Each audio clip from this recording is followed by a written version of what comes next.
Chicken fry করার জন্য চিকেনগুলো ম্যারিনেট করে রাখছিলাম, ডিপিং করে রাখবো। আমি তো অনেক পছন্দ করে, তো এগুলি বক্সে করে রাখলে যখন ইচ্ছে করবে বের করে কুট করে ময়দা দিয়ে তখন ভেজে ফেলা যাবে। এটা আমার কাছে অনেক সহজ মনে হয় আর কি। তো এক বক্সে তো মনে হয় না এতগুলি জায়গা হবে। আরেকটা বক্স নেব।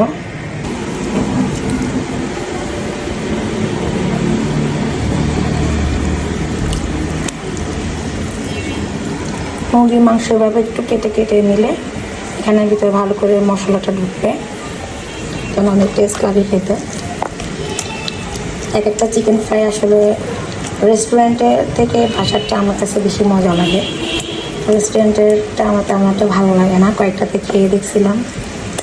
বসুন্ধরা সিটিতে আগে খেতাম প্রায় সময়, ভালো লাগতো।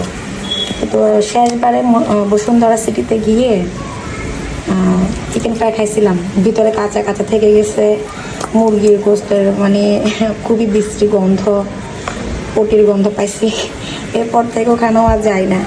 তার থেকে ভালো বাসায় করে খাই, অনেক ভালো, স্বাস্থ্যসম্মত, একটু বেশি করেও খেতে পারি এই আর কি।